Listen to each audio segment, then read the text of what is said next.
Brunhilde, my part in her downfall. Hello, I'm looking for a blow-up doll. Is referring to an inflatable mannequin, sir? Aye. Blonde or brunette? Oh, definitely blonde. We're going to make it into a German girl and call her Brunhilde. It's for a play, you see. Self-inflating or pump action? Oh, I think self-inflating, you not think so? I mean, it'd be easier to get it up, wouldn't it? And keep it up, like, aye. Self-inflating, definitely. Material? What? Material. We have 3 styles. Luxury latex, rough rider rubber, or Playboy plastic. Why, luxury latex sounds very good. Huh? I think of that. Luxury latex, top of our range. It is self-inflating, self-lubricating, coated with a fine faux skin texture. Boasts a voice box with 50 sounds of pleasure and passion, plus a 3-speed vibration. Oh, that just sounds just a thing for me. I think we'll have that. £499 plus VAT. What? Would you not have something a wee bit cheaper? Like, it's just for an old play, you know. It's not that, you know. Yes, indeed. You'll be looking for the Playboy plastic at £7.50. Blow it up yourself. But it is only for an old play. Like, it's not for me, you know. It's this old play, but it's not even a proper play, you know. I mean, functions. What? Functions. How many functions does Sir require? 1, 2, or 3? Functions? I don't know what you mean. Holes, man, holes! How many holes do you want?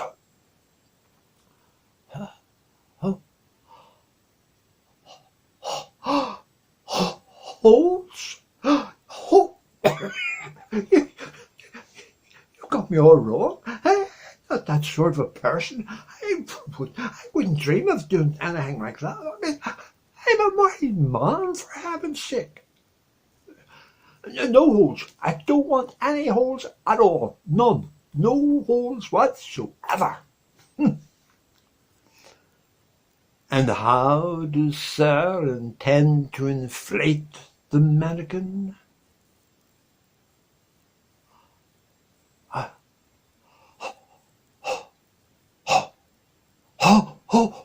Holes to put air in. Oh, thank God for that. Oh, you know, for a minute there I thought you were talking about holes we're putting in some. No, I wasn't. Honestly, I wasn't thinking of any such thing. That's not what I was thinking of. No. One hole. One hole and one hole only. And that's for putting air in, like, one hole. Sir, may I see some form of identification? Why? Well, we do like to keep a record of certain persons purchasing certain items. Well, hold on. I don't know about that now. Look, oh, do you see that Donald Trump mask there? I'll just take that instead, if you don't mind. Forget about the doll.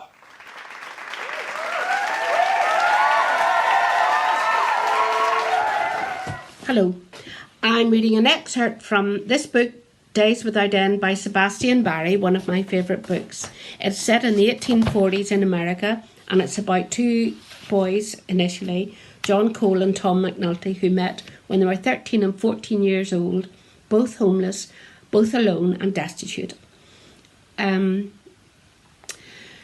They then, having to seek employment, found it in a saloon where they, because of their youth and their very fine builds, they were employed as dancers to dance with the miners and prospectors who lived in the town.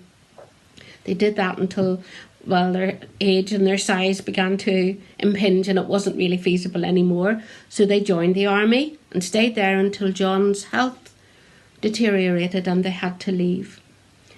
By this time they had sort of adopted a little Indian girl, Winona, who was 7 or 8. And she had been orphaned during a raid on her village by the army. So they adopted her basically and brought her with them. And having to find employment, they made their way to Grand Rapids, Missouri, where the same man who had employed them as the dancers was producing a minstrel show in a saloon that he was opening. So they found work there, Winona singing and Tom and John acting as the lover and his lass, miming the words of the song. And this little excerpt is about their opening night, their first night in performance. Right. On the great night, the stage doorman, Mr. Beulah McSweeney, opens the stage door, as anyone would expect, and allows us in where civilians cannot go. Mr. McSweeney were a black man from Toledo, 89 years old. All week we were going over our little act, and Mrs. Delahunt from the starving Kerry Hills has overseen the painting of the flats, and Mr. Noon himself has mapped out our footfalls on the stage, and sitting back in the haunted darkness of the hall, has decreed where best Winona might give her song, while we do our dumb show in front of the footlights. The biggest confab is about does John Cole touch me or even kiss me, and Titus Noon says best play it by ear and be ready to run off into the night if it blows up. Soon we are in the long dressing room at the rear, and we are just one atom in a ruckus of a dozen characters, daubing the black onto their faces. And the little costume mistresses are sewing fat girls into costumes, and there is a wondrous blather of laughter and moiling talk. The two real Negroes in the troupe, Mr. Noon does call them Africans, are painting black on their black faces and daubing white mouths that make the singer clearer they do of air in the foggy yellowness of the footlights. The wicks be floating in the oil and make a mist like you might find along the morning valley in the sweet land of Yellowstone. Winona gets her black mask on too. She looks in the mirror at herself with delight. "Who am I now?" she says. Singers warm up by singing. Gobs of spit are vacated from tobacco-y throats.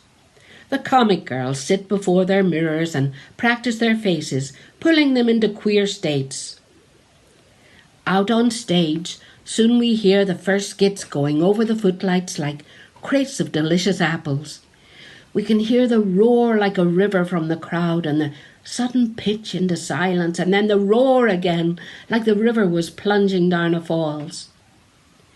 What surges into us is that elixir that do come from putting a danger in front of yourself, like people intending to leap down into those falls and survive them. John Cole dandies himself up till his cheeks is shining like a lamp. He never did look so handsome. Our dresser comes behind my screen and assists me in the dark challenge of my underwear. What goes on first? What is added like a riddle next?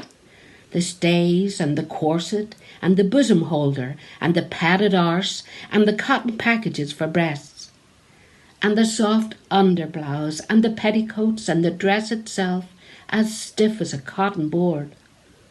The dress as yellow as water in moonlight, rich stitching, brackets of lace, and tucks and cross-hatcheted sides. A fog of flower-printed muslin before and behind. All good in the lights we trust, stage light, that will conspire with us and make us into creatures not ourselves, wonders of people.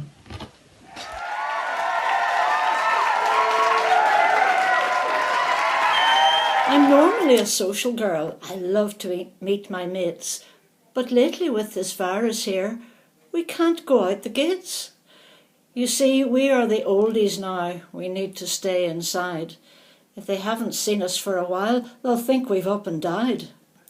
Before we got this old, there wasn't any Facebook, so not everything was told. We may seem like sweet old ladies who would never be uncouth, but we grew up in the 60s, if you only knew the truth. There was sex and drugs and rock and roll, the pill and mini skirts. We smoked, we drank, we partied, and we were quite outrageous flirts. Then we settled down, got married, and turned into somebody's mum. Someone's wife, then Nana. Who on earth did we become? We didn't mind the change of pace because our lives were full. But to bury us before we're dead is like a red rag to a bull. So here you find me stuck inside for 6 weeks, maybe more. I'd finally found myself again. Then I had to shut the door. It didn't really bother me. I'd while away the hour. I'd bake for all the family, but I've got no flaming flour. Now, next flick is just wonderful. I like a gusty thriller. I'm swimming over Idris or some random sexy killer. At least I've got a stash of booze for when I'm being idle. There's wine, there's whiskey, even gin if I'm feeling suicidal. So let's all drink to lockdown, to recovery and health, and hope this awful virus doesn't decimate our wealth. We'll all get through this crisis and be back to join our mates. Just hoping I'm not far too wide to fit through those flaming gates.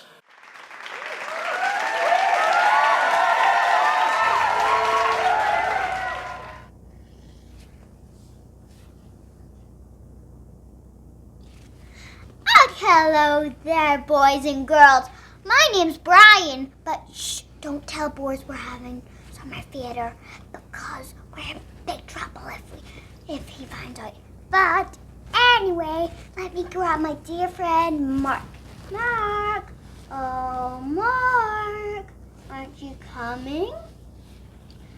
Oh, sorry, Brian. I'm sorry I'm a bit late today.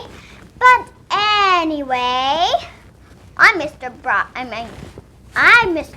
you mean. Oh, yes, sorry. And I'm Mr. Mark. And we're watching Baby Wilby today. And he cries when we put him on camera, but let me just grab him for a second at least. Wilby. I did it.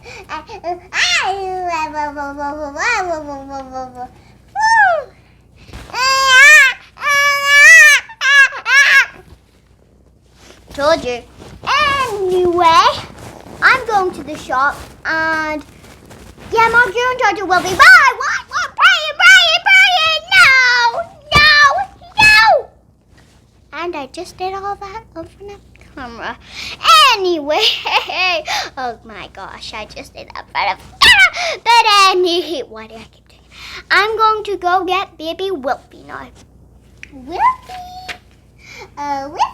would you come with me? Or are you going to cry again? Are you going to be a good boy? Or are you going to cry? Are you going to cry? Why don't babies talk? See, that's so annoying. And I just stopped.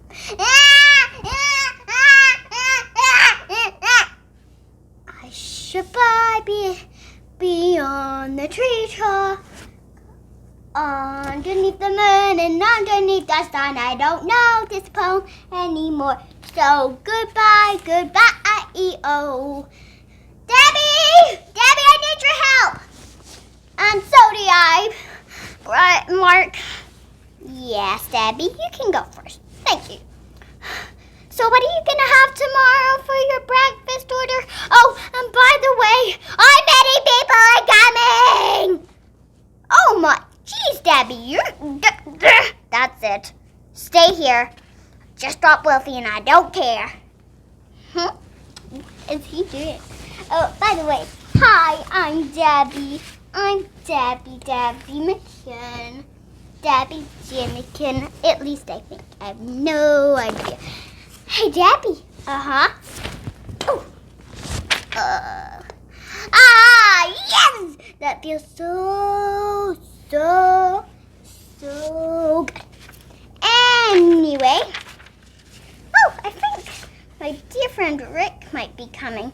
I have no idea. Rick, where are you? I thought I heard him.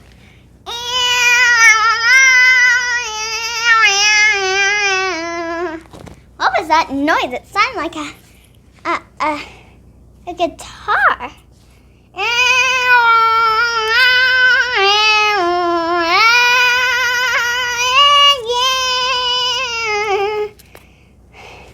Hello, ladies and gentlemen. I am Mr. Scarecrow from the Wizard of Oz. No, Rick. I said we're doing Mr. Mark. You mean Mr. Brian? I mean Mr. Mark. Just go. No way. Wait. You're telling me I'm dressed up for the wrong show? Wait, Mark, where have you... Oh. Ha! Oh! Mr. Policeman! Mr. Policeman! The big old drums are playing. Oh, I'm trying to have summer theater. You say... Where's the policeman? I have no idea. I'm over here disguised as a crocodile. You're talking crocodile. No, I'm a policeman disguised as a crocodile, fighting people away. And, well, actually, I made the band and parade go on because I thought it would spread some cheer. And you said you were doing some summer theater, so you're coming to jail. What? No, I didn't set it up. Then who did? Brian and me set it up, I have to admit. I don't believe you with this Brian fella. But anyway, you're going to McGilligan jail. Well, at least I'll be around the North Coast. Come with me. Darn it.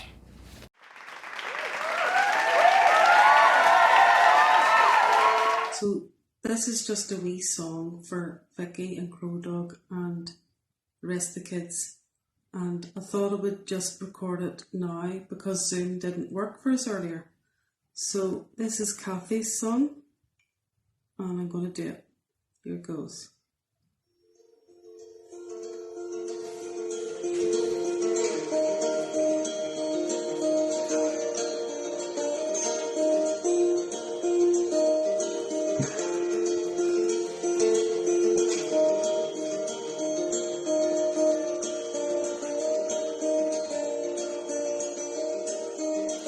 I heard the drizzle of the rain,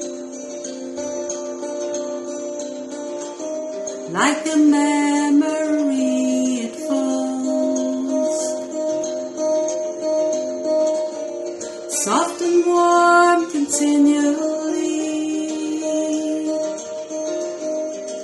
tapping on my roof and walls.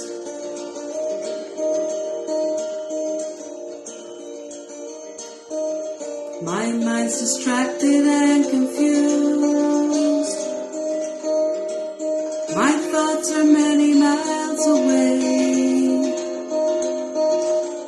They lie with you when you're asleep. Kiss you when you start the day.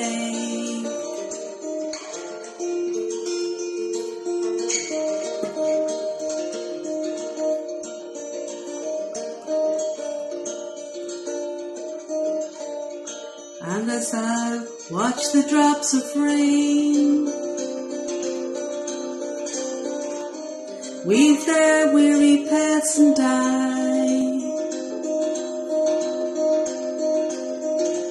I know that I am like the rain, there before the grace of you go I.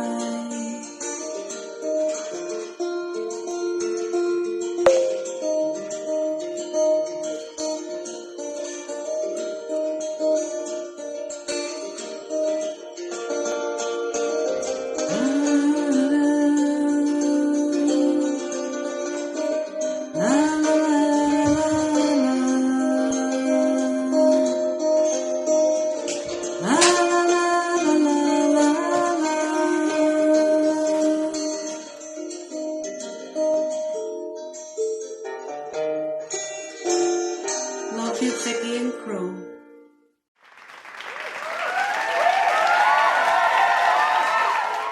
This is by Rob McEwen of the 60s, Seasons in the Sun. The pause before going. If I thought that I was dying, and I am, of inattention, indifference, and the need to prove just once I'd lived for someone other than myself, what should my reactions be, especially if I knew that finally and forever there would be no one? Would I go back, retrace, relive, remake my life, try to prove my time within this cage, my body, worthwhile? I doubt it. What a thankless task, a waste of time, an added heartbreak, pulling all the bad times out would be. But if I could sum up all the sometimes, afternoons and mornings too, I'd do it in a minute, for I've known sun in blackened out rooms, behind the kind of curtain no solar sun could once go through. Sure, I've seen the stars, I've seen the sun at midnight, been warmed by sun-tanned backs all day, even when rain failed to penetrate banks and walls of clouds outside. Sunshine people made it through to me. Far from my undoing, the sun has been my saviour, and I'll go happily if I can look back one more time at all the suns I know and knew.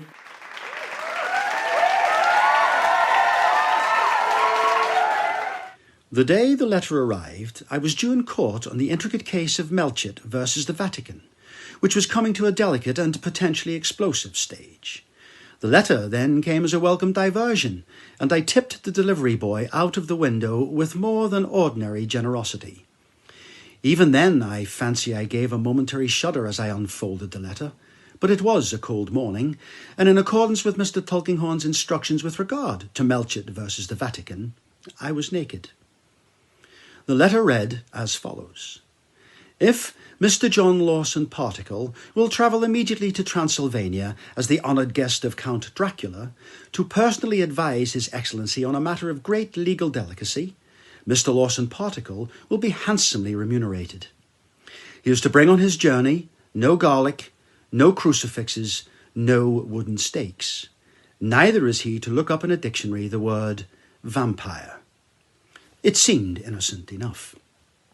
Excited at the prospect of escaping a dreary London August, I rushed into Mr. Tulkinghorn's office. He read the letter through and eyed me carefully. Then he looked at my face. You don't find anything strange in this letter, Mr. Lawson Particle? Ah, you noticed it too, sir. The split infinitive in the first sentence, yes. No, I was thinking... Never mind. You plan to go on this fascinating journey? With your permission, sir, I will go straight home, dress, and take the first train to Southampton. 4 days later saw me standing at the gates of Castle Dracula, weary and travel-stained. Prudence had demanded that I leave her behind, so I was alone. Night was just falling as I knocked on the mighty oaken door and heard the answering echoes ring through the castle. After what seemed a cliché, iron bolts were drawn back, the portal swung open, and Count Dracula's manservant stood before me. Of all the hideously disfigured spectacles I have ever beheld, those perched on the end of this man's nose remain forever pasted into the album of my memory. Bowing low, this loathsome wretch introduced himself. "Travolta, sir, at your servile. If you will follow me, I shall tell the master you have arrived." Walking with the pronounced limp, L-I-M-P, pronounced limp, he showed me into a waiting room, and vanished. Presently he returned with his master. "Ah, Mr. Lawson Particle," cried the Count. "Welcome to Castle Dracula. Dinner is in half an hour if you would care to change. We can leave business until tomorrow. Travolta will show you to your room. Tell me, what blood type are you?" "A." "I said, what blood type are you?" "O," I said. "B." I tried to question Travolta as I dressed for dinner. I asked him about the nature of the Count's business, but he made the sign of the cross and said nothing. I asked him why there were no mirrors in the castle, but this time he made the sign of the very cross indeed and spat openly. This was puzzling. I couldn't see myself spending a month in a house without mirrors. The man was either mad or both. "Capon for dinner, sir," said Travolta as we descended the vast stairway. "Capon, yummy," I replied. "No, sir. The Count always insists that his guests put a capon for dinner." And what a dismal repast it was. I passed a fitful night in my vast bedroom. Below me I could hear the Count's footsteps echoing in the hallway. I arose early, made my toilet, sat on it, then came down for breakfast. Travolta informed me that his master had gone to bed at dawn and would expect me in his study later that evening. It was a dreary morning. The greatest excitement I had to look forward to that day was the prospect of a total eclipse of the sun, which was expected during the afternoon. When the time came, I watched through a fragment of smoked glass as the moon slid slowly across the surface of the sun and darkness shrouded the earth. I started at a sound behind me. By the dim light of a candle I had prudently placed on the table, I could see that it was Count Dracula, my client. He seemed a little excited. A tendril of spaghetti appeared to be protruding from either side of his mouth. "Why, good evening, Count," I cried. "I wasn't expecting you until this evening. Have you come to enjoy the spectacle?" "Spectacle?" "Yeah, the solar eclipse." He looked out of the window. "Solar eclipse?" "Yes, it's the first total eclipse I've ever seen. Exciting, isn't it?" "Oh, shit. Is there something wrong, Count?" "How much longer is it going to last?" he cried, and I could see fear in his blood-red eyes. Well, it's just ending now," I replied. "Look at that. Splendid, isn't it?" I turned in time to watch the moon slowly moving away from the sun and light once more flooding the scene. "Have you ever seen anything so—" "Oh, Count?" But he had disappeared, leaving his cape behind him. In his hurry, he must have upset the ashtray on the floor beside him. I never saw him again.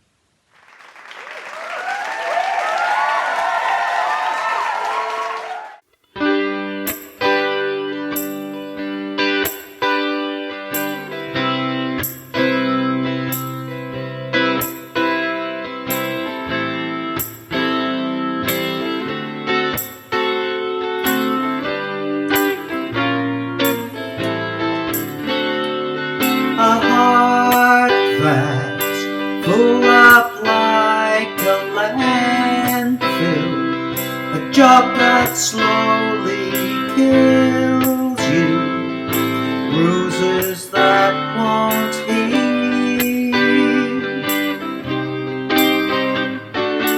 You look so tired, unhappy, bring down the government. They don't speak for us. I'll take a quiet life, a handshake of carbon monoxide, no alarm. no alarms and no surprises, no alarms and no surprises, please. Silent, silent. This is my final fit, my final bellyache. No alarms and no surprises, no alarms and no surprises, no alarms and no surprises, please. Such a pretty house and such a pretty garden, no alarms and no surprises, no alarms and no surprises, no alarms and no surprises, please. No surprises, no surprises, no surprises, please.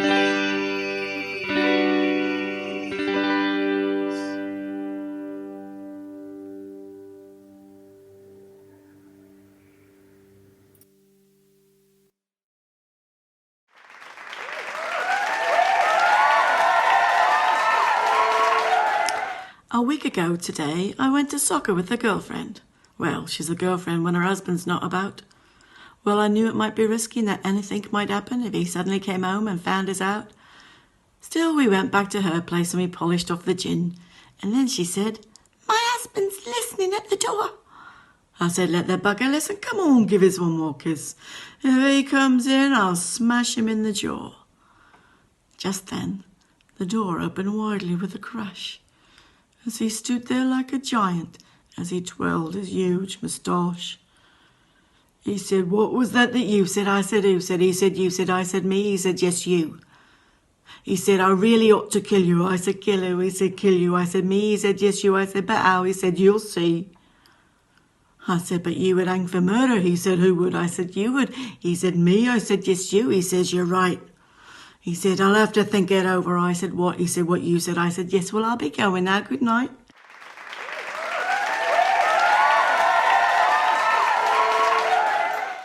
Hello, Rosemary Drama Group. I'm so glad you could get along to see a rehearsal of our nativity play. Can you squeeze in there? I'm afraid our chairs are a wee bitty wee, as they say, north of the border.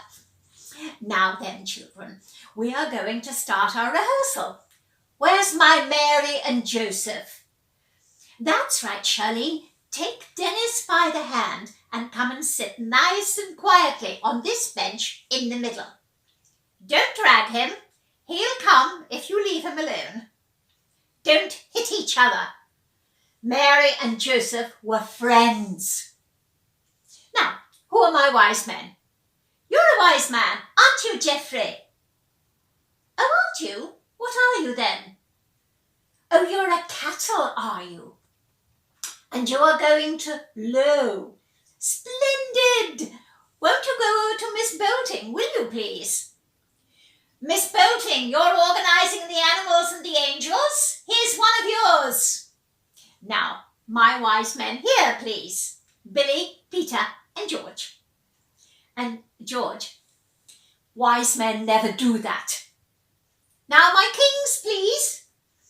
Of course, Rosemary Drama Group, we know that by tradition the wise men and the kings are one and the same, but we did want everyone in our nursery school nativity play to have a chance, so we've taken a few liberties and I don't think anyone will mind. Now, kings. Sydney, Neville, Cliff, and Nicholas Antonides.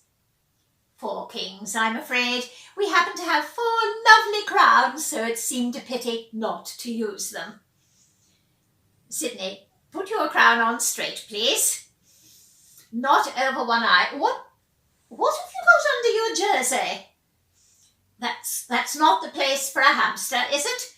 Put him straight back in his little pen, please.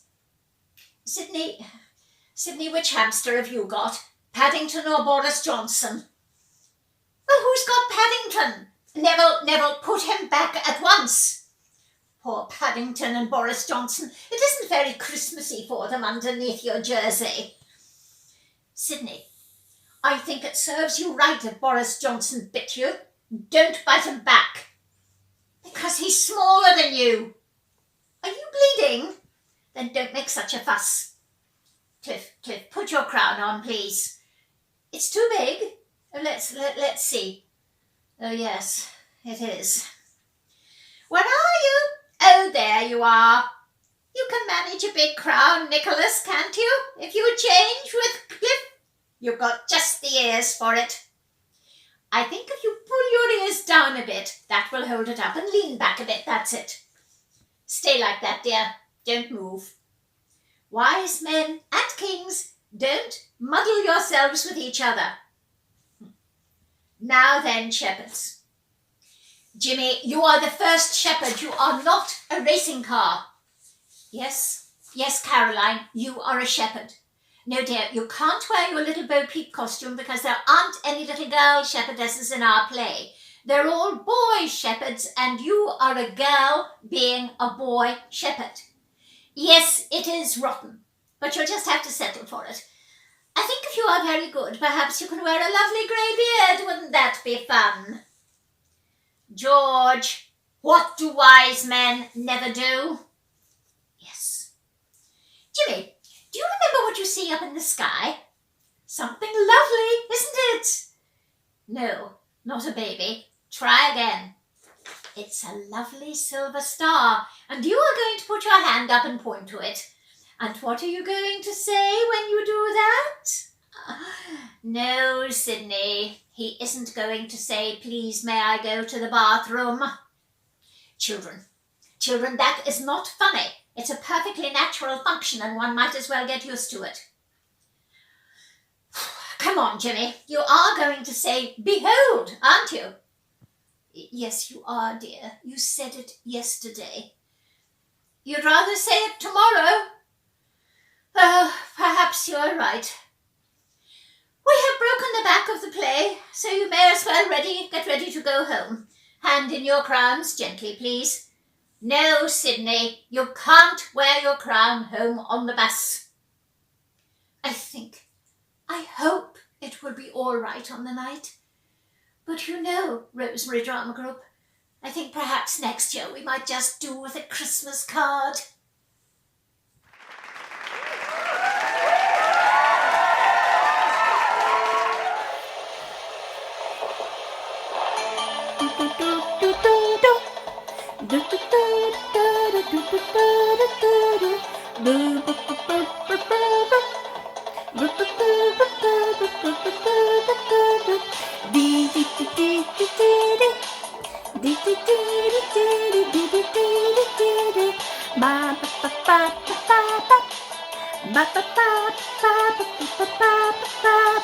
Staying inside, home all day, I can't cope, I hear you say. What is there left to binge watch on Prime or Netflix? I've seen it all, done it all, I'm going up the bloody wall. There really isn't anything for me to do next.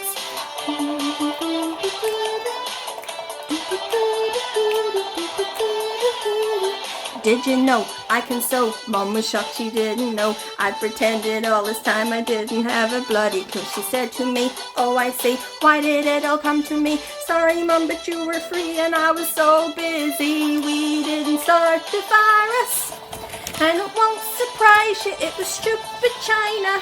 We didn't start the virus, still can't be together, want to more than ever. During this time I've got things done, some quite dull but some quite fun. All of you are likely to be on the same page. Drank some wine, cleared out crap, slow cooked fudge, had lots of naps, but where I want to be is with all you up on the stage. I really hope it won't be long. We've just gotta all stay strong, and hopefully before we know it, we haven't turned psycho. Back together we will be as the Rosemary family, and we will do what we do best and have a massive party. We didn't start the virus, and it won't surprise you, it was stupid China. We didn't start the virus, still can't be together, want to more than ever. There's a lot to make up for, missed that summer theatre. Didn't get to go to Wales, all being in our own home jails. Didn't get to Balliol, Bangor didn't meet Pearl. Granny, Shar and Katie didn't get to Newry. But it all was for the best, it didn't hurt to have a rest. It gave us time to all slow down, relax and take big deep breath. We've got to do what Boris says, that's what we're told anyways. Government can be a pest, but they are certain they know best. We didn't start the virus, and it won't surprise you, it was stupid China. We didn't start the virus, still can't be together, want to more than ever. Guess I need to end my song. I'm sorry that it was so long, but I hope it made you smile, if even for a little while. Just before I have to go, there's something I want you to know. You all mean the world to me, I love you more than ice cream, even more than jelly beans. You help me find my hopes and dreams. Really want you all to see just how much you mean to me. Tick tock, my time is done. Oh, this was a lot of fun, but before it comes aboard, I won't sing you anymore. We didn't start the virus, and it won't surprise you, it was stupid China.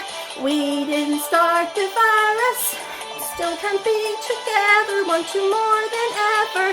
We didn't start the virus, and it won't surprise you, it was stupid China. We didn't start the virus, still can't be together, want to more than ever. We didn't start the virus, and it won't surprise you, it was stupid China.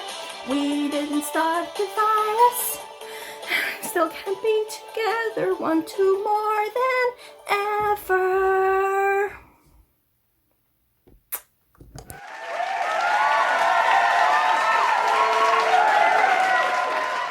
Dancing at Lunasa, Maggie. When I was 16, I remember slipping out one Sunday night. It was this time of year, the beginning of August, and Bernie and I met at the gate of the workhouse, and the pair of us off to a dance in Ardstraw. I was being pestered by a fella called Tim Carlin at the time, but it was really Brian McGuinness that I was keen on. Remember Brian with the white hands and the longest eyelashes you ever saw? But of course he was crazy about Bernie. Anyhow, the two boys took us in the bar of their bikes, and off the four of us headed to Ardstraw. 15 miles each way. If my daddy had known, may he rest in peace. At the end of the night, there was a competition for the best military two-step, and it was down to 3 couples. The local pair from Ardstraw, wee Timmy and myself, he was up to there on me, and Brian and Bernie. And they were just so beautiful together. So stylish. You couldn't take your eyes off them. People just stopped dancing and gazed at them. And when the judges announced the winners, they were probably blind drunk. Naturally, the local couple came first, and Timmy and myself came second, and Brian and Bernie came third. Poor Bernie was stunned. She couldn't believe it. Couldn't talk, wouldn't speak to any of the rest of us for the rest of the night. Wouldn't cycle home with us. She was right too. They should have won. They were just so beautiful together. And that's the last time I saw Brian McGuinness. Remember Brian with the... And the next thing I heard, he had left for Australia. She was right to be angry, Bernie. I know it wasn't fair. It wasn't fair at all. They must have been blind drunk, those judges, whatever they were.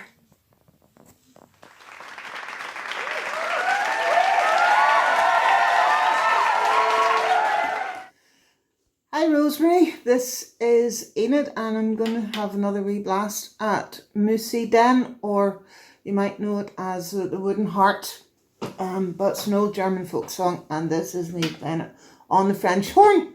So here goes. It helps if you start in the right note.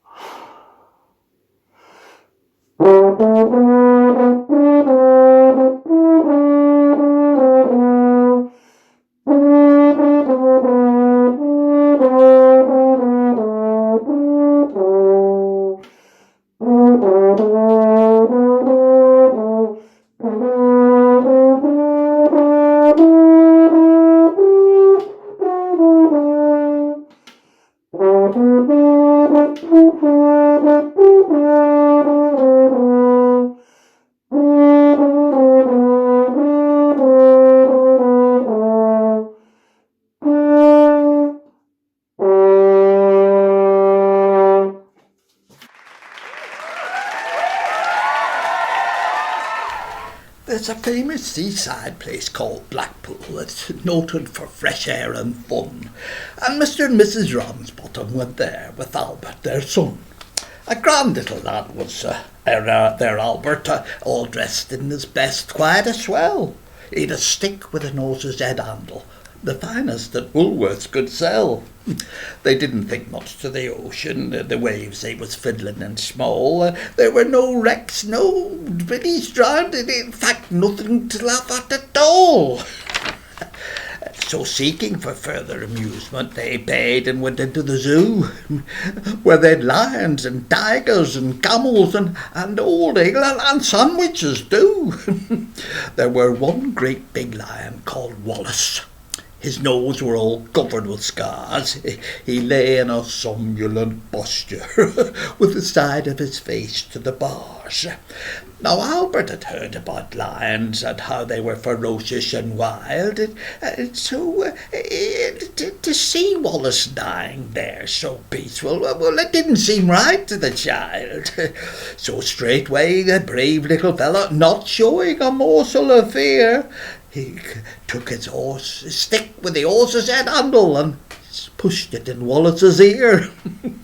You could see that the lion didn't like it for giving a kind of a roll. He pulled Albert inside cage with him and swallowed the little lad whole. Then Pa, who had seen the occurrence and didn't know what to do next, said, "Mother, yon lion's at Albert," and Mother said, I am vexed."